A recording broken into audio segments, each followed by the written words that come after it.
ಇದೀಗ ನಮ್ಮ ಕಾರ್ಯಕ್ರಮ ಸಚಿವರ ಆಗಮನದೊಂದಿಗೆ ಪ್ರಾರಂಭವಾಗ್ತಾ ಇದೆ.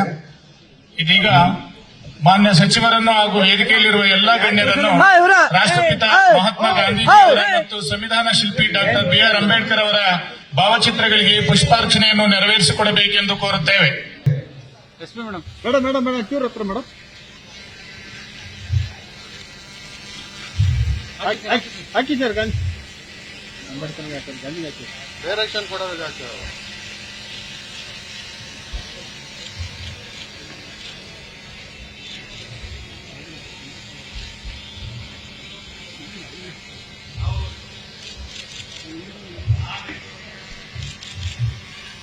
ಪುಷ್ಪಾರ್ಚನೆ ನೆರವೇರ್ತಾ ಇದೆ. ಮಾನ್ಯ ಸಚಿವರನ್ನ ಕೋರ್ತಾ ಇದ್ದೇವೆ.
ಆಳ್ವಿಕೆಯ ತಪ್ಪಿಪುಷ್ಟಿಯಲ್ಲಿ ಸಿಲುಕಿದ್ದ ಭಾರತವನ್ನು ಸ್ವಾತಂತ್ರ್ಯಗೊಳಿಸಲು ಪ್ರಾರಂಭವಾದ ರಾಷ್ಟ್ರೀಯ ಚಳವಳಿಯ ಭಾಗವಾಗಿ 1885ರಲ್ಲಿ ಹುಟ್ಟಿದ ಭಾರತ ರಾಷ್ಟ್ರೀಯ ಕಾಂಗ್ರೆಸ್ ಐಎನ್ಸಿ ಸ್ವಾತಂತ್ರ್ಯ ಹೋರಾಟಕ್ಕೆ ಸ್ಪಷ್ಟ ದಿಕ್ಕನ್ನು ನೀಡಿತ್ತು.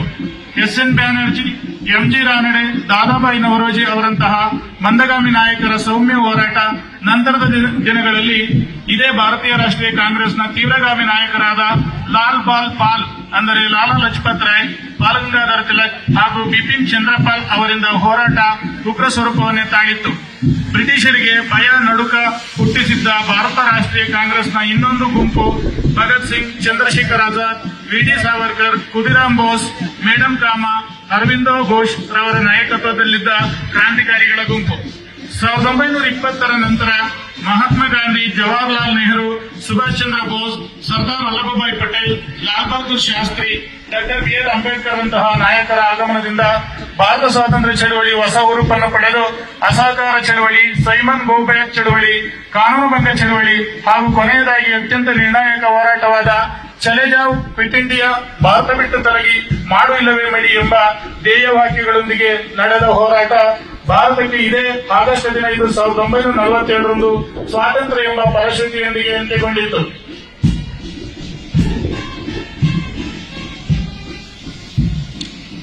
ಇಂತಹ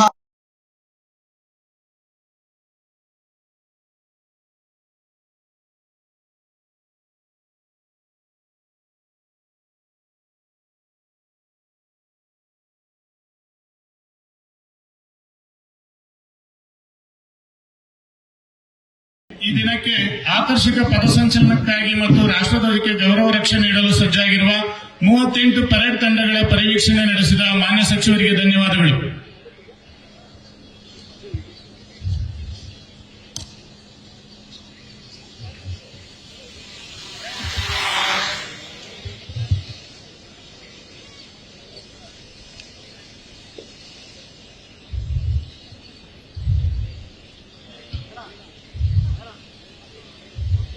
ಮಾನ್ಯ ಸಚಿವರು ಪರಿವೀಕ್ಷಣೆ ಮುಗಿಸಿಕೊಂಡು ವೇದಿಕೆಗೆ ಆಗಮಿಸುತ್ತಿದ್ದಾರೆ.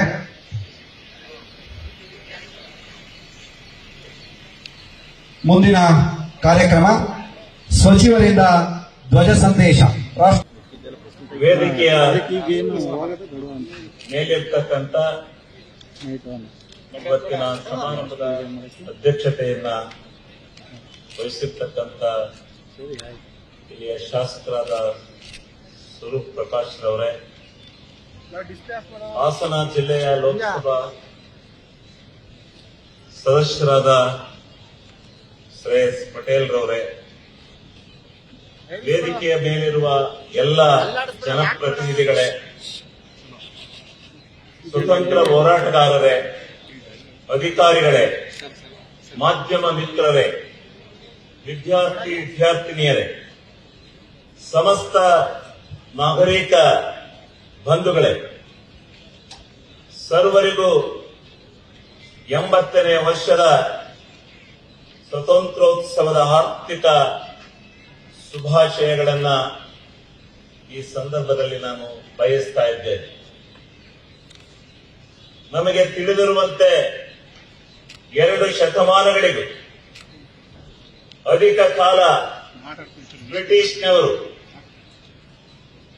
ಶೋಷಣೆ, ದಬ್ಬಾಳಿಕೆಯ ಮೂಲಕ ನಮ್ಮನ್ನು ಆಳಿದರು. ಇವರ ಘೋಷಣೆ ಮತ್ತು ದುರಾಡಳಿತದ ವಿರುದ್ಧ ಅನೇಕ ದೇಶ ಪ್ರೇಮಿಗಳು ನಡೆಸಿದ ಹೋರಾಟ ಮತ್ತು ತ್ಯಾಗದಿಂದ ಈ ದಿನ ಅಂದರೆ ಆಗಸ್ಟ್ 15, 1947ರಂದು ನನ್ನ ಈ ಭಾರತ ದೇಶ ಸರ್ವ ಸ್ವತಂತ್ರವನ್ನು ನಡೆಯಿತು. ಸ್ವತಂತ್ರದ ಈ ಸಂತಸದ ಗಳಿಗೆಗೆ ಕಾರಣರಾದ ಎಲ್ಲ ಸ್ವತಂತ್ರ ಹೋರಾಟಗಾರರ ತ್ಯಾಗ ಬಲಿದಾನಗಳನ್ನು ಹೃದಯಪೂರ್ವಕವಾಗಿ ನಾವೆಲ್ಲರೂ ಸ್ಮರಿಸಬೇಕಿದೆ. ಈ ದೇಶದ ಸ್ವತಂತ್ರಕ್ಕೆ ಅನೇಕ ಮಹಾನ್ ನಾಯಕರುಗಳು, ದೇಶ ಪ್ರೇಮಿಗಳು ತ್ಯಾಗ ಬಲಿದಾನವನ್ನು ಮಾಡಿದ್ದಾರೆ. ರಾಷ್ಟ್ರಪಿತ ಮಹಾತ್ಮ ಗಾಂಧೀಜಿ, ಜವಾಹರ್ಲಾಲ್ ನೆಹರು, ಗಂಗಾಧರನಾಥ ತಿಲಕ್, ಸುಭಾಷ್ ಚಂದ್ರ ಬೋಸ್, ಡಾಕ್ಟರ್ ಬಿ.ಆರ್. ಅಂಬೇಡ್ಕರ್, ಸರ್ದಾರ್ ವಲ್ಲಭಾಯ್ ಪಟೇಲ್, ಝಾನ್ಸಿ ರಾಣಿ ಲಕ್ಷ್ಮೀಬಾಯಿ, ತಾತ್ಯಾ ಟೋಪಿ, ಭಗತ್ ಸಿಂಗ್, ಚಂದ್ರಶೇಖರ್ ಆಜಾದ್, ಲಾಲ್ ಬಹದ್ದೂರ್ ಶಾಸ್ತ್ರಿ, ಸರೋಜಿನಿ ನಾಯ್ಡು ಹೀಗೆ ಸಹಸ್ರಾರು ನೇತಾರರು ಹಾಗೂ ದೇಶ ಪ್ರೇಮಿಗಳು ಈ ದೇಶದ ಸ್ವತಂತ್ರಕ್ಕಾಗಿ ಹೋರಾಡಿ ನಮ್ಮ ಸ್ವತಂತ್ರವನ್ನು ತಮ್ಮ ಜೀವನವನ್ನು ಮುಡುಪಾಗಿಟ್ಟಿರುವುದನ್ನು ಗೌರವಿಸುವುದು ನಮ್ಮೆಲ್ಲರ ಕರ್ತವ್ಯವಾಗಿದೆ. ಈ ದೇಶದ ಸ್ವತಂತ್ರ ಹೋರಾಟಕ್ಕೆ ಕರ್ನಾಟಕವು ತಮ್ಮದೇ ಆದ ಕೊಡುಗೆ ನೀಡಿದೆ. ಕಿತ್ತೂರು ರಾಣಿ ಚೆನ್ನಮ್ಮ, ಸಂಗೊಳ್ಳಿ ರಾಯಣ್ಣ, ಎನ್.ಎಸ್. ಹರ್ಡೀಕರ್, ಗಂಗಾಧರ್ ರಾವ್ ದೇಶಪಾಂಡೆ, ಆಲೂರು ವೆಂಕಟರಾಯರು, ಸದಾಶಿವರಾಯ, ಹಾಸನ ಜಿಲ್ಲೆಯ ಬರೂರು ರಾಮಸ್ವಾಮಿ ಅಯ್ಯಂಗಾರ್, ಜಿ.ಎಸ್. ಸಂಪತ್ ಅಯ್ಯಂಗಾರ್, ಆರ್ನಳ್ಳಿ ರಾಮಸ್ವಾಮಿಯವರು, ರಾಮಚಂದ್ರರಾಯರು, ಬೋರಣ್ಣಗೌಡರು, ಸಿದ್ದನಂಜಪ್ಪನವರು, ಎಲ್.ಟಿ. ಕಾರ್ಲೆಯವರು, ಯಶೋದಮ್ಮ ದಾಸಪ್ಪನವರು ಸೇರಿದಂತೆ ನೂರಾರು ಮಂದಿ ಹೋರಾಟಗಾರರು ದೇಶದ ಸ್ವತಂತ್ರಕ್ಕಾಗಿ ವಿವಿಧ ರೀತಿಯ ಚಳವಳಿಯಲ್ಲಿ ಪಾಲ್ಗೊಂಡಿದ್ದಾರೆ. ಅವರೆಲ್ಲರಿಗೂ ನಾವು ನಮ್ಮ ನಮನಗಳನ್ನ ಈ ದಿವಸ ಸಲ್ಲಿಸುತ್ತಿದ್ದೇವೆ.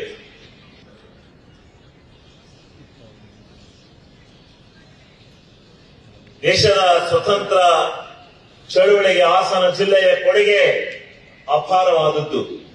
ರಾಮಸ್ವಾಮಿ ಅಯ್ಯಂಗಾರ್, ಸಂಪತ್ ಅಯ್ಯಂಗಾರ್, ಆರ್ನಳ್ಳಿ ರಾಮಸ್ವಾಮಿ ಮತ್ತು ಶ್ರೀಮತಿ ಯಶೋಧರಮ್ಮ ದಾಸಪ್ಪನವರು, ದುದ್ದದ ಮಂಜಪ್ಪಗೌಡರು, ಅವರ ಹೆಂಡತಿ ದೇವಮ್ಮನವರು, ಬಾಗಿವಾಳ್ ಚಿಕ್ಕಣ್ಣನವರು, ಕೆ.ಎಂ. ರುದ್ರಪ್ಪನವರಂಥ ಮಹಾನ್ ನಾಯಕರುಗಳು ಸ್ವತಂತ್ರ ಹೋರಾಟದಲ್ಲಿ ಸಕ್ರಿಯವಾಗಿ ಪಾಲ್ಗೊಂಡು ಅಸಹಕಾರ ಚಳವಳಿ, ಕರ ನಿರಾಕರಣೆ, ಸ್ವದೇಶಿ ಆಂದೋಲನ ಮಾಡೂ ಇಲ್ಲವೇ ಮಡಿ ಸೇರಿದಂತೆ ದೇಶಾದ್ಯಂತ ನಡೆಯುತ್ತಿದ್ದ ಎಲ್ಲ ಹೋರಾಟಗಳಲ್ಲಿ ಭಾಗವಹಿಸಿ ದೇಶದ ಸ್ವಾತಂತ್ರ್ಯಕ್ಕೆ ಪ್ರೇರಣೆ ನೀಡಿದರು.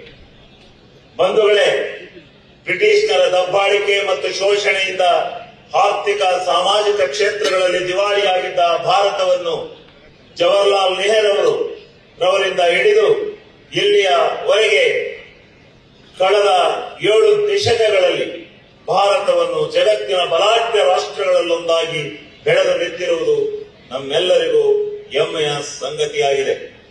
ವಿಜ್ಞಾನ, ತಂತ್ರಜ್ಞಾನ, ಕಲೆ, ಶಿಕ್ಷಣ, ಕ್ರೀಡೆ, ಸಾಹಿತ್ಯ, ಸಂಸ್ಕೃತಿ, ಕೈಗಾರಿಕೆ ಹೀಗೆ ಎಲ್ಲ ಕ್ಷೇತ್ರಗಳಲ್ಲಿ ಸಾಕಷ್ಟು ಸಾಧನೆ ಮಾಡಿದ್ದೇವೆ. ವೈರಿ ರಾಷ್ಟ್ರಗಳ ದುಸ್ಸಾಹಸಗಳನ್ನು ಮೆಟ್ಟಿ ನಿಂತು ನಮ್ಮ ರಕ್ಷಣಾ ಸಾಮರ್ಥ್ಯವನ್ನು ಸಾಬೀತು ಮಾಡಿದ್ದೇವೆ. ಆಹಾರ ಉತ್ಪಾದನೆಯಲ್ಲಿ ಭಾರತ ಅಗ್ರಸ್ಥಾನದಲ್ಲಿದೆ. ಭಾರತ ವಿಜ್ಞಾನ, ತಂತ್ರಜ್ಞಾನ, ಬಾಹ್ಯಾಕಾಶ ಕ್ಷೇತ್ರಗಳಲ್ಲಿ ಗಣನೀಯ ಸಾಧನೆ ಮಾಡಿದ್ದು, ಉಪಗ್ರಹ ಉಡಾವಣೆಯಲ್ಲಿ ನಮ್ಮ ದೇಶ ವಿಶ್ವದ ಅಗ್ರಗಣ್ಯ ದೇಶಗಳ ಸ್ಥಾನದಲ್ಲಿದೆ. ವಿಶ್ವ ಪರಂಪರೆಯ ಪಟ್ಟಿಗೆ ಸೇರ್ಪಡೆಯಾಗಿರುವ ಬೇಲೂರು, ಹಳೇಬೀಡು, ಹಾಸನ ಜಿಲ್ಲೆಯಲ್ಲಿರುವುದು ಹೆಮ್ಮೆಯ ಸಂಗತಿ. ಗಂಗರ ಕಾಲದ ಚಾವುಂಡರಾಯ 10ನೇ ಶತಮಾನದಲ್ಲಿ ಸೇನಾಧಿಪತಿ, ವಾಸ್ತುಶಿಲ್ಪಿ, ಕವಿ ಮತ್ತು ಮಂತ್ರಿಯಾಗಿ ಶ್ರವಣಬೆಳಗೊಳದಲ್ಲಿ 57.8 ಅಡಿ ಎತ್ತರದ ಏಕಶಿಲಾ ಗೊಮ್ಮಟದ ಮೂರ್ತಿಯನ್ನು ನಿರ್ಮಿಸಿದ ಕೀರ್ತಿ ಅವರಿಗೆ ಸೇರುತ್ತದೆ. ವಿಶ್ವ ಪ್ರಸಿದ್ಧಿಯಾದ ಗೊಮ್ಮಟನ ಮೂರ್ತಿಗೆ 12 ವರ್ಷಕ್ಕೊಮ್ಮೆ ಮಹಾಮಸ್ತಕಾಭಿಷೇಕ ನಡೆಯುತ್ತದೆ. ಹಾಸನದಲ್ಲಿ ನೆಲೆಸಿರುವ ಜಗತ್ಪ್ರಸಿದ್ಧಿ ಹೊಂದಿರುವ ಹರಿದೇವತೆ ಶ್ರೀ ಹಾಸನಾಂಬಾ ದೇವಿಯ ವರ್ಷಕ್ಕೊಮ್ಮೆ ಅಕ್ಲೇಜ ಮಾಸದ ದೇವಸ್ಥಾನದ ಬಾಗಿಲು ತೆರೆದು ಭಕ್ತರಿಗೆ ದರ್ಶನ ನೀಡುವ ದೇವಿಯ ಕೃಪೆ ರಾಜ್ಯದ ಎಲ್ಲರ ಮೇಲಿದೆ. ಆತ್ಮೀಯ ಬಂಧುಗಳೇ, ನಮ್ಮ ಸರ್ಕಾರ ಚುನಾವಣಾ ಪೂರ್ವದಲ್ಲಿ ಜನರಿಗೆ ನೀಡಿದ್ದ ಬಹುತೇಕ ಎಲ್ಲ ಆಶ್ವಾಸನೆಗಳನ್ನು ಈಡೇರಿಸಿದೆ ಎಂಬ ಮಾತನ್ನು ನಾನು ಹೆಮ್ಮೆಯಿಂದ ಹೇಳಲಿಕ್ಕೆ ಬಯಸುತ್ತೇನೆ. ದೇಶಕ್ಕೆ ಮಾದರಿಯಾದ ಗ್ಯಾರಂಟಿ ಯೋಜನೆಗಳಾದ ಅನ್ನಭಾಗ್ಯ, ಶಕ್ತಿ ಯೋಜನೆ, ಗೃಹಲಕ್ಷ್ಮಿ ಯೋಜನೆ, ಗೃಹ ಜ್ಯೋತಿ ಯೋಜನೆ, ಯುವನಿಧಿ ಮುಂತಾದ ಯೋಜನೆಗಳನ್ನು 100% ಜಾರಿಗೆ ತರುವಂತಹ ಕೆಲಸವನ್ನು ಮಾಡಲಾಗಿರ್ತಕ್ಕಂಥದ್ದನ್ನ ಸ್ಮರಿಸುತ್ತೇನೆ. ಅನ್ನಭಾಗ್ಯ ಪ್ರತಿಯೊಬ್ಬರು ಆಹಾರದ ಕೊರತೆ ಇಲ್ಲದೆ ಪ್ರತಿದಿನ 3 ಹೊತ್ತು ಆಹಾರವನ್ನು ಸೇವಿಸಬೇಕು ಎಂಬ ದೃಷ್ಟಿಯಿಂದ ಸರ್ಕಾರ ಬಿಪಿಎಲ್ ಮತ್ತು ಅಂತ್ಯೋದಯ ಪಡಿತರ ಚೀಟಿ ಹೊಂದಿರುವ ಪ್ರತಿಯೊಬ್ಬ ವ್ಯಕ್ತಿಗೆ ಪ್ರತಿ ಮಾಯೆ 10 ಕೆಜಿ ಅಕ್ಕಿಯನ್ನು ನೀಡಲು ತೀರ್ಮಾನಿಸಿ ಅನ್ನಭಾಗ್ಯ ಯೋಜನೆಯನ್ನು ರೂಪಿಸಲಾಗಿದೆ. ಜಿಲ್ಲೆಯಲ್ಲಿ ಅಂತ್ಯೋದಯ, ಬಿಪಿಎಲ್ ಮತ್ತು ಎಪಿಎಲ್ ಸೇರಿದಂತೆ ಒಟ್ಟು 4,97,87,87 ಪಡಿತರ ಪಾಲುದಾರರಿದ್ದು ಪ್ರತಿ ತಿಂಗಳು ಆಹಾರ ಭದ್ರತಾ ಯೋಜನೆಯಲ್ಲಿ ಜಿಲ್ಲೆಗೆ 62.786 ಕ್ವಿಂಟಾಲ್ ಅಕ್ಕಿ, 86.633 ಕ್ವಿಂಟಾಲ್ ರಾಗಿಯನ್ನು ವಿತರಿಸಲಾಗುತ್ತಿದೆ. 2025-26ನೇ ಸಾಲಿನಲ್ಲಿ ಕನಿಷ್ಠ ಬೆಂಬಲ ಬೆಲೆ ಯೋಜನೆಯಲ್ಲಿ ಕ್ವಿಂಟಾಲ್ಗೆ 4,886 ದರದಂತೆ 46.258 ರೈತರಿಂದ 10,85,494 ಕ್ವಿಂಟಾಲ್ ರಾಗಿಯನ್ನು ಖರೀದಿಸಲಾಗಿದೆ. ಶಕ್ತಿ ಯೋಜನೆ ಆರ್ಥಿಕವಾಗಿ ಹಿಂದುಳಿದ ಎಲ್ಲ ವರ್ಗದ ಮಹಿಳೆಯರ ಸಬಲೀಕರಣಕ್ಕಾಗಿ ಮಹಿಳೆಯರಿಗೆ ಉಚಿತವಾಗಿ ಪ್ರಯಾಣಿಸಲು ಶಕ್ತಿ ಯೋಜನೆ ಜಾರಿಗೆ ತರಲಾಗಿದೆ. ಶಕ್ತಿ ಯೋಜನೆಯಲ್ಲಿ ಜಿಲ್ಲೆಯಲ್ಲಿ 2023ರ ಜೂನ್ 11ರಿಂದ 2026ರ 10ರವರೆಗೆ ಜಿಲ್ಲೆಯಲ್ಲಿ 17.38 ಕೋಟಿ ಮಹಿಳೆಯರು ಕೆಎಸ್ಆರ್ಟಿಸಿ ಬಸ್ಸಿನಲ್ಲಿ ಉಚಿತವಾಗಿ ಪ್ರಯಾಣಿಸಿದ್ದು, ಇದರ ಮೊತ್ತ 588 ಕೋಟಿ ರೂಗಳಷ್ಟು ವೆಚ್ಚ ಮಾಡಲಾಗಿದೆ. ಗೃಹಲಕ್ಷ್ಮಿ ಯೋಜನೆಯ ಯಜಮಾನಿಗೆ ಮೇಲೆ ನಡೆಸಲು ಅನುಕೂಲವಾಗುವಂತೆ ಪ್ರತಿ ಮಾಯೆ 2,000ಗಳನ್ನು ನೀಡಲಾಗುತ್ತಿದ್ದು, ಜಿಲ್ಲೆಯಲ್ಲಿ ಒಟ್ಟು 4,42,206 ಮಹಿಳೆಯರು ನೋಂದಣಿಯಾಗಿದ್ದು, ಸದರಿ ಫಲಾನುಭವಿಗಳಿಗೆ 2,05,53.50 ಕೋಟಿ ರೂಗಳನ್ನು ಇದುವರೆಗೆ ವಿತರಿಸಲಾಗಿದೆ. ಗೃಹ ಜ್ಯೋತಿ ಕರ್ನಾಟಕ ಸರ್ಕಾರದ ಮಹತ್ವಾಕಾಂಕ್ಷೆ ಯೋಜನೆಗಳಲ್ಲಿ ಒಂದಾದ ಗೃಹ ಜ್ಯೋತಿ ಯೋಜನೆ ಜಿಲ್ಲೆಯಲ್ಲಿ ಒಟ್ಟು 5,35,898 ಗೃಹ ಬಳಕೆದಾರರಿದ್ದು, 5,32,920 ಗ್ರಾಹಕರು ನೋಂದಣಿಯಾಗಿದ್ದಾರೆ. ಗೃಹ ಜ್ಯೋತಿ ಯೋಜನೆ ಅಡಿಯಲ್ಲಿ 1,210.58 ಕೋಟಿ ರೂಗಳನ್ನು ವೆಚ್ಚ ಮಾಡಲಾಗಿದೆ. 3,59,512 ಶೂನ್ಯ ಬಿಲ್ ಗ್ರಾಹಕರಿಗೆ ನೀಡಲಾಗಿದೆ. ಯುವ ನಿಧಿ ನಿರುದ್ಯೋಗ ಸಮಯದಲ್ಲಿ ಯುವಕರಿಗೆ ಸ್ಫೂರ್ತಿ ತುಂಬಿ ಉದ್ಯೋಗ ಹುಡುಕಲು ಅನುಕೂಲವಾಗುವಂತೆ ಶೈಕ್ಷಣಿಕ ಸಾಲಿನಲ್ಲಿ ಉತ್ತೀರ್ಣರಾಗಿ ಹೊರಬರುವ ಪಾಲಿಟೆಕ್ನಿಕ್ ವಿದ್ಯಾರ್ಥಿಗಳಿಗೆ 1,500 ಮತ್ತು ಪದವೀಧರ ವಿದ್ಯಾರ್ಥಿಗಳಿಗೆ 3,000 ರೂಗಳನ್ನು 20 ತಿಂಗಳುಗಳು ನೀಡಲಾಗುತ್ತದೆ. 2024 ಜನವರಿಯಿಂದ 2026 ಜೂನ್ ಅಂತ್ಯದವರೆಗೆ ಜಿಲ್ಲೆಯಲ್ಲಿ ಒಟ್ಟು 5,401 ಫಲಾನುಭವಿಗಳಿಗೆ 30.38 ಕೋಟಿ ರೂಗಳ ಸೌಲಭ್ಯವನ್ನು ಪಡೆದಿರುತ್ತಾರೆ. ಸಾರ್ವಜನಿಕ ಬಂಧುಗಳೇ, ನಮ್ಮ ಸರ್ಕಾರದ ಸನ್ಮಾನ್ಯ ಮುಖ್ಯಮಂತ್ರಿಗಳಾದ ಶ್ರೀ ಡಿ.ಕೆ. ಶಿವಕುಮಾರ್ ಅವರ ನೇತೃತ್ವದಲ್ಲಿ ನವಯುಗ ನವ ಕರ್ನಾಟಕ ನಿರ್ಮಾಣ ಎಂಬ ಧ್ಯೇಯೋದ್ಯಮದೊಂದಿಗೆ ಗ್ರಾಮ ಪಂಚಾಯಿತಿ ವ್ಯಾಪ್ತಿಯಲ್ಲಿ, ನಗರ ಪ್ರದೇಶಗಳ ವ್ಯಾಪ್ತಿಯಲ್ಲಿ ಭಾರತ್ ಜೋಡೋ ಯುವ ಸಂಘಗಳನ್ನು ಸ್ಥಾಪನೆ ಮಾಡಿ ವಾರ್ಷಿಕ ತಲಾ 10 ಲಕ್ಷ ಅನುದಾನದಂತೆ ವಾರ್ಷಿಕ 1,000 ಕೋಟಿ ಅನುದಾನವನ್ನು ಮೀಸಲಿಟ್ಟು ಯುವಕರಲ್ಲಿ ಆರೋಗ್ಯ, ಕೌಶಲ್ಯ, ಸಾಮಾಜಿಕ ಸಾಮರಸ್ಯ ಉತ್ತೇಜನ ನೀಡಲು ಕ್ರಮ ಕೈಗೊಳ್ಳಲಾಗಿದೆ. ರೈತ ಮಿತ್ರ ಬಡವರ ಬಂಧು ಎಂಬ ಯೋಜನೆ ಅಡಿಯಲ್ಲಿ 1 ಹೆಕ್ಟೇರಿನವರೆಗೆ ಜಮೀನು ಹೊಂದಿರುವ ರೈತರಿಗೆ ಕೃಷಿ ಯಂತ್ರೋಪಕರಣಗಳ ಬಾಡಿಗೆ ಆಧಾರದ ಮೇಲೆ 50% ಸಬ್ಸಿಡಿ ನೀಡಿ ಸಣ್ಣ ರೈತರಿಗೆ ಉತ್ತೇಜನ ನೀಡುವ ಕಾರ್ಯಕ್ರಮವನ್ನು ಹಮ್ಮಿಕೊಳ್ಳಲಾಗಿದೆ. ನಮ್ಮ ಸರ್ಕಾರದ 6ನೇ ಗ್ಯಾರಂಟಿಯಾದ ಭೂ ಗ್ಯಾರಂಟಿ ಯೋಜನೆಯನ್ನು ಜಾರಿಗೆ ತಂದು ರಾಜ್ಯದ ಎಲ್ಲ ಕೃಷಿಯೇತರ ಸ್ವತ್ತುಗಳಿಗೆ ಈ ಖಾತೆ ಸೇರಿದಂತೆ ಸಮಗ್ರ ಡಿಜಿಡಿಎಲ್ ಆರ್ಟಿಸಿ ಮತ್ತು ಆರ್ಟಿಸಿಗಳು ಮತ್ತು ಅರ್ಹ ಬಿ ಖಾತೆಗಳನ್ನು ಎ ಖಾತೆಗಳನ್ನಾಗಿ ಪರಿವರ್ತಿಸಿ ಭೂ ಮಾಲೀಕತ್ವದ ಹಕ್ಕುಗಳನ್ನು ಖಾತ್ರಿಪಡಿಸಿ ರಾಜ್ಯಗಳನ್ನು ಕಡಿಮೆ ಮಾಡಲು ಕ್ರಮ ಕೈಗೊಳ್ಳಲಾಗುತ್ತಿದೆ. ಕರ್ನಾಟಕ ರಾಜ್ಯವನ್ನು ನಶೆಮುಕ್ತ ಕರ್ನಾಟಕ ಮಾಡುವ ಮೂಲಕ ಯುವಕರಲ್ಲಿ ಜಾಗೃತಿ ಮೂಡಿಸಿ ಮಾದಕ ವಸ್ತುಗಳ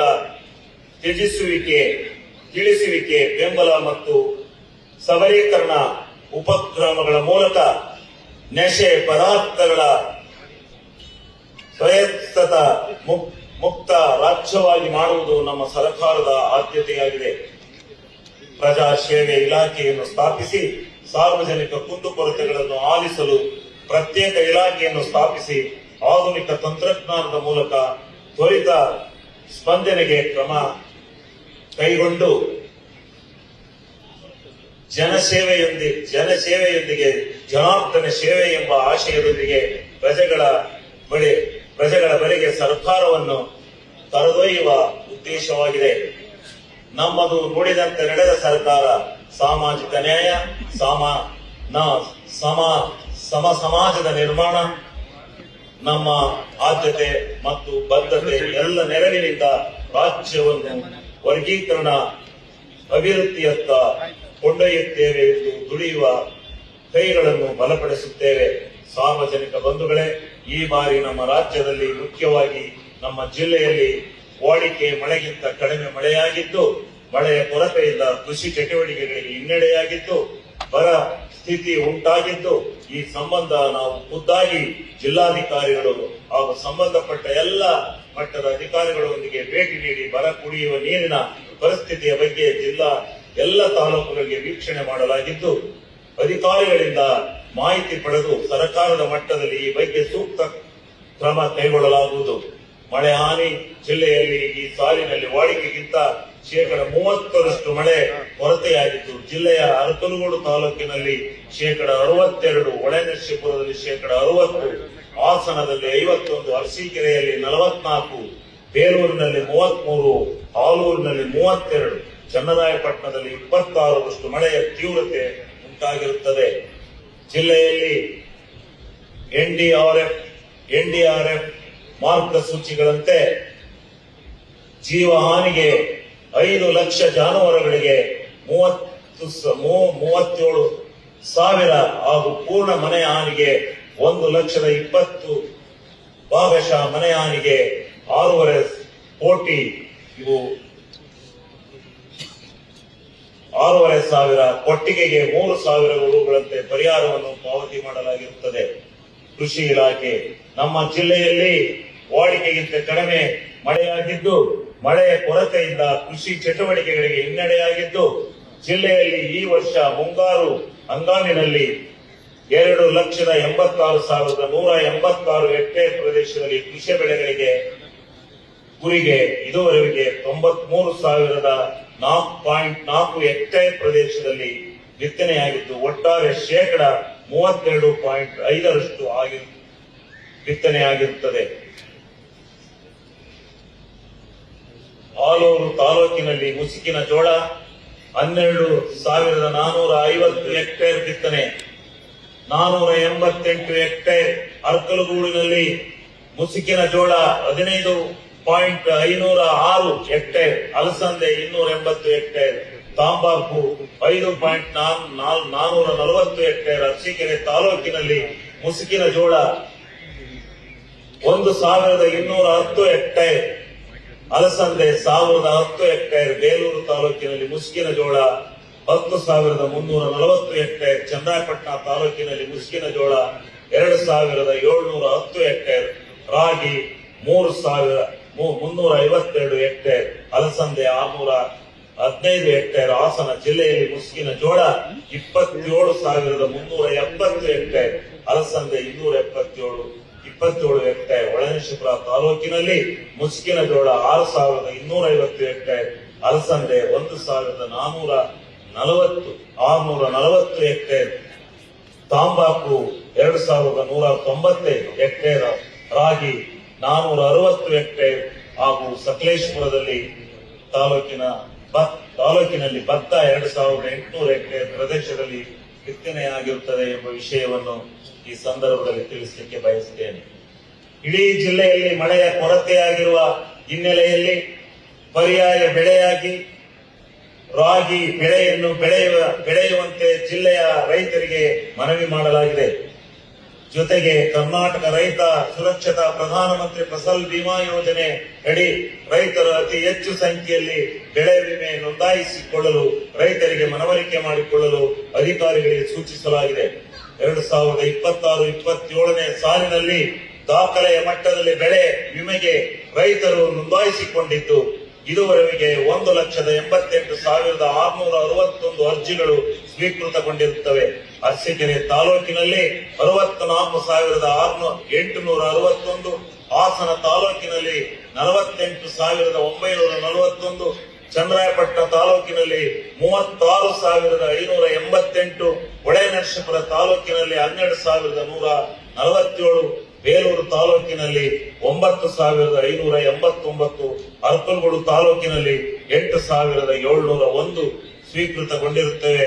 ಕಳೆದ ಸಾಲಿಗೆ ಹೋಲಿಕೆ ಮಾಡಿದ್ದಲ್ಲಿ 175% ಪ್ರಗತಿ ಕಂಡುಬಂದಿರುತ್ತದೆ. ಜಿಲ್ಲೆಯ ಪ್ರಮುಖ ಬೆಳೆಯಾದ ಮುಸ್ಕಿನ ಜೋಳ ಬಿತ್ತನೆಯ 1,13,719 ಹೆಕ್ಟೇರ್ ಗುರಿ 75,836 ಹೆಕ್ಟೇರ್ ಪ್ರದೇಶದಲ್ಲಿ ಬಿತ್ತನೆಯಾಗಿದ್ದು ಒಟ್ಟು 66.7 ಆಗಿರುತ್ತದೆ. ಬಿತ್ತನೆಯಾಗಿರುವ ಪ್ರದೇಶದಲ್ಲಿ 45,886 ಹೆಕ್ಟೇರ್ ಪ್ರದೇಶದಲ್ಲಿ ಬಿಳಿ ನುಸುಳಿ ರೋಗದಿಂದ ಬೆಳೆ ಹಾನಿಯಾಗಿದೆ. ಒಟ್ಟಾರೆ 60.50 ಆಗಿರುತ್ತದೆ. ಇದು ನಮಗೆ ಬಹಳ ಕಷ್ಟ ಸಂಗತಿಯನ್ನ ತಂದೊಡ್ಡಿರುತ್ತದೆ ಎಂಬ ವಿಚಾರವನ್ನ ತಿಳಿಸಲಿಕ್ಕೆ ಬಯಸುತ್ತೇನೆ. ಆಲೂರು ತಾಲೂಕಿನಲ್ಲಿ ಬಿತ್ತನೆಯಾಗಿರುವ 12,400 ಹೆಕ್ಟೇರ್ ಪ್ರದೇಶದ ಮುಸುಕಿನ ಜೋಳದಲ್ಲಿ 8,121 ಹೆಕ್ಟೇರ್ ಪ್ರದೇಶದಲ್ಲಿ ಬಿಳಿ ಸುಳಿ ರೋಗ ಕಂಡು ಬಂದಿರುತ್ತದೆ. ಹಾಗೆಯೇ ಅರಕಲಗೂಡು ತಾಲೂಕಿನಲ್ಲಿ 8,530 ಹೆಕ್ಟೇರ್ನಲ್ಲಿ 55.1, ಅರಸೀಕೆರೆ ತಾಲೂಕಿನಲ್ಲಿ 1.50 ಹೆಕ್ಟೇರ್, 1,050 ಹೆಕ್ಟೇರ್ 76.9, ಬೇಲೂರು ತಾಲೂಕಿನಲ್ಲಿ 5,209, ಚನ್ನರಾಯಪಟ್ಟಣ ತಾಲೂಕಿನಲ್ಲಿ 1,502, ಹಾಸನ ತಾಲೂಕಿನಲ್ಲಿ 2,074 ಹೆಕ್ಟೇರ್ನಲ್ಲಿ ಹಾಗೂ ಹೊಳೆನರಸೀಪುರ ತಾಲೂಕಿನಲ್ಲಿ 2,200 ಹೆಕ್ಟೇರ್ ಪ್ರದೇಶದಲ್ಲಿ ಬಿಳಿ ನುಸುಳಿ ರೋಗದಿಂದ ಹಾನಿಯಾಗಿರುತ್ತದೆ. ಜಿಲ್ಲೆಯಲ್ಲಿ ಅತಿ ಹೆಚ್ಚು ಮಳೆ ಕೊರತೆಯಿಂದಾಗಿ ಅತಿ ಕಡಿಮೆ ಬಿತ್ತನೆಯಾಗಿರುವ ಪ್ರದೇಶದಲ್ಲಿ ಅರಸೀಕೆರೆ ತಾಲೂಕಿನಲ್ಲಿ ಕರ್ನಾಟಕ ರೈತ ಸುರಕ್ಷಾ ಪ್ರಧಾನಮಂತ್ರಿ ಫಸಲ್ ಯೋಜನೆಯಲ್ಲಿ ಬಿತ್ತನೆ ವೈಫಲ್ಯ ಜಾರಿಯಾಗಿರುತ್ತದೆ. ಆದ್ದರಿಂದ ಹೆಸರು ಬೆಳೆ ಬಿತ್ತನೆ ಮಾಡುವ ರೈತರಿಗೂ ಸಹ ವಿಮಾ ಪರಿಹಾರ ದೊರೆಯಲಿದೆ. ಮುಂದುವರೆದು ಮುಸುಕಿನ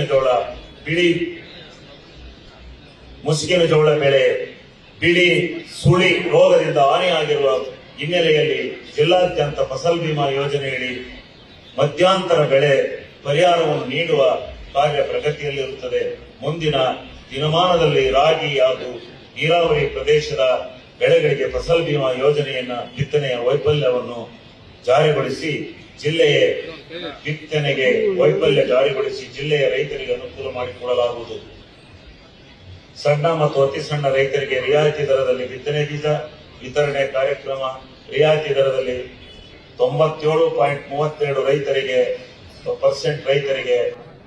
0.83 ಕೋಟಿ ರುಗಳ ಸಹಾಯಧನದಲ್ಲಿ 4,915 ಕ್ವಿಂಟಾಲ್ ಬಿತ್ತನೆ ಬೀಜಗಳನ್ನು ವಿತರಿಸಲಾಗಿದ್ದು ವಿತರಣೆ ಪ್ರಗತಿಯಲ್ಲಿರುತ್ತದೆ.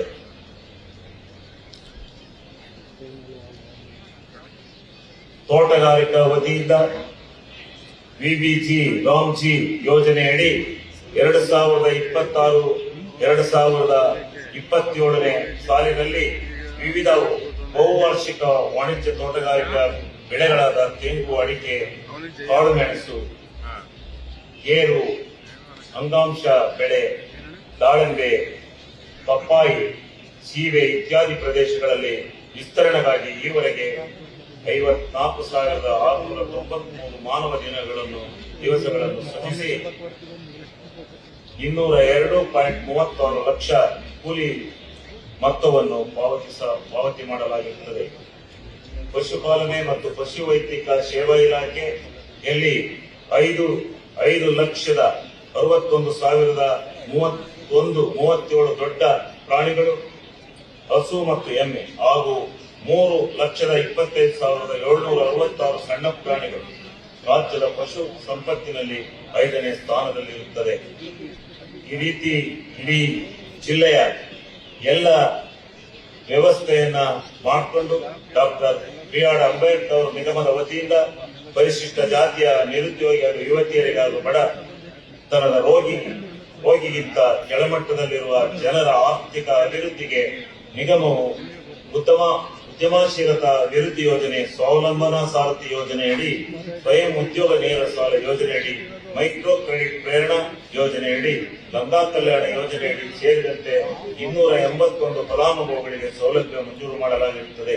ಲೋಕೋಪಯೋಗಿ ಇಲಾಖೆಯಿಂದ 2025-26ನೇ ಸಾಲಿನಲ್ಲಿ ಮುಖ್ಯಮಂತ್ರಿಯವರ ಮೂಲಸೌಕರ್ಯ ಕಾರ್ಯಕ್ರಮ, ಇತರೆ ಬಂಡವಾಳ ವೆಚ್ಚಗಳು, ಪರಿಶಿಷ್ಟ ಜಾತಿ ಹಾಗೂ ಗಿರಿಜನ ಯೋಜನೆ ಉಪಯೋಜನೆಯಡಿಯಲ್ಲಿ 38 ಕಾಮಗಾರಿಗಳನ್ನು ಅಂದಾಜು ಮೊತ್ತ 71.35 ಕೋಟಿ ರೂಗಳಲ್ಲಿ 620 ಕಿಲೋಮೀಟರ್ ಉದ್ದದ ರಸ್ತೆಯನ್ನು ಅಭಿವೃದ್ಧಿಪಡಿಸಲು ಅನುಮೋದನೆಗೊಂಡಿದ್ದು, ಈ ಕಾಮಗಾರಿಗಳು ಪೂರ್ಣ ಪ್ರಗತಿಯಲ್ಲಿರುತ್ತವೆ. ಹಾಗೂ ನಮ್ಮ ಮುಂದೆ ಈ 80ನೇ ವರ್ಷದ ಸ್ವತಂತ್ರ ದಿನೋತ್ಸವದ ಈ ಶುಭ ಸಂದರ್ಭದಲ್ಲಿ ಈ ಜಿಲ್ಲೆಯ ಆಡಳಿತವನ್ನು ವಹಿಸಿಕೊಂಡು ಉಸ್ತುವಾರಿ ಸಚಿವನಾಗಿ ಈ ಜಿಲ್ಲೆಯ ಅಭಿವೃದ್ಧಿಗೋಸ್ಕರ ಪ್ರಾಮಾಣಿಕವಾಗಿರ್ತಕ್ಕಂಥ ಪ್ರಯತ್ನವನ್ನು ಮಾಡತಕ್ಕಂಥ ಒಂದು ಮಾತನ್ನ ಈ ಸಂದರ್ಭದಲ್ಲಿ ಸದನದಲ್ಲಿ ತಮ್ಮೆಲ್ಲರಿಗೆ, ಈ ಜಿಲ್ಲೆಯ ಜನತೆಗೆ ನೀಡುತ್ತಾ, ಇವತ್ತು ನಮ್ಮ ಜಿಲ್ಲೆಯಲ್ಲಿ ಬಹಳ ವರ್ಷಗಳಿಂದ ಕುಂಠಿತವಾಗಿರ್ತಕ್ಕಂಥ ಸೂಪರ್ ಸ್ಪೆಷಾಲಿಟಿ ಆಸ್ಪತ್ರೆಯನ್ನ ಇವತ್ತು ನಾವು ಮುಕ್ತಾಯಗೊಳಿಸಿ ಜನರ ಸೇವೆಗೆ ನಾವು ನೀಡಬೇಕಾಗಿರ್ತಕ್ಕಂಥ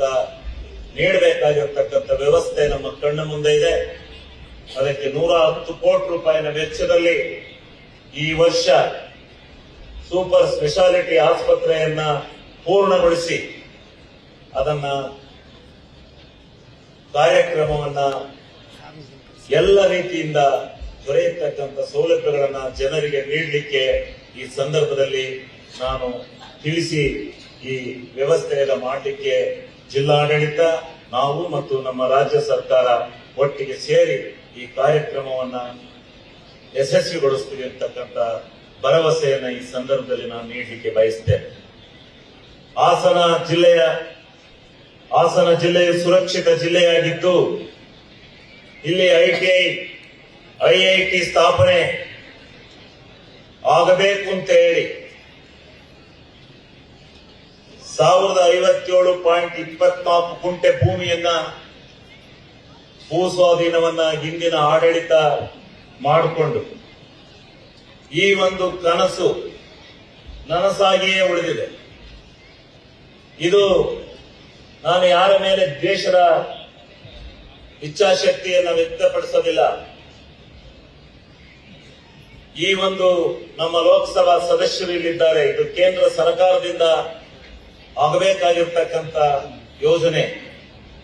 ಇದು ದಯಮಾಡಿ ಯಾವ ಕನಸಿನ ಭಾವನೆಯಿಂದ ಹಾಸನ ಜಿಲ್ಲೆಯ ಜನತೆ ಇದನ್ನ ಕಾಯುತ್ತಿದ್ದಾರೆ, ಇದು ಆಗಬೇಕು ಅಂತಕ್ಕಂಥ ಮಹಾ ಅಭಿಲಾಷೆಯಿಂದ ತಮ್ಮ ಭೂಮಿಯನ್ನೇ ತ್ಯಾಗ ಮಾಡಿ ಕೊಟ್ಟಿರ್ತಕ್ಕಂಥ ಜನತೆ ಮತ್ತು ಈ ಜಿಲ್ಲೆಗೆ ಅಭಿವೃದ್ಧಿಗೆ ಪೂರಕವಾಗಿರ್ತಕ್ಕಂಥ ಈ ಒಂದು ಯೋಜನೆ ಏನಿದೆ ಇದನ್ನ ಪೂರ್ಣಗೊಳಿಸ್ತಕ್ಕಂಥ ನಿಟ್ಟಿನಲ್ಲಿ ನಾವೆಲ್ಲ ಸೇರಿ ಪಕ್ಷ ಭೇದಗಳನ್ನು ಮರೆತು ನಾವೆಲ್ಲ ಒಟ್ಟಿಗೆ ಸೇರಿ ಈ ಹಾಸನ ಜಿಲ್ಲೆಯ ಅಭಿವೃದ್ಧಿಯ ಪಥದಲ್ಲಿ ಕೊಂಡೊಯ್ತಕ್ಕಂಥ ದೃಷ್ಟಿಯಿಂದ ಈ ಯೋಜನೆಯನ್ನ ಈ ವರ್ಷ ಪೂರ್ಣಗೊಳಿಸೋದಕ್ಕೆ ತಾವೆಲ್ಲ ಒಟ್ಟಾಗಿ ದುಡಿದು ಒಟ್ಟಾಗಿ ಹೋರಾಟವನ್ನು ಮಾಡಿ ಈ ಯೋಜನೆಯನ್ನು ತರ್ತಕ್ಕಂಥ ನಿಟ್ಟಿನಲ್ಲಿ ಪ್ರಾಮಾಣಿಕ ಪ್ರಯತ್ನವನ್ನು ಮಾಡೋಣ ಅಂತಕ್ಕಂಥ ಭಾವನೆಯನ್ನು ನಾನು ಈ ಸಂದರ್ಭದಲ್ಲಿ ವ್ಯಕ್ತ ಮಾಡಲಿಕ್ಕೆ ಬಯಸ್ತೇನೆ.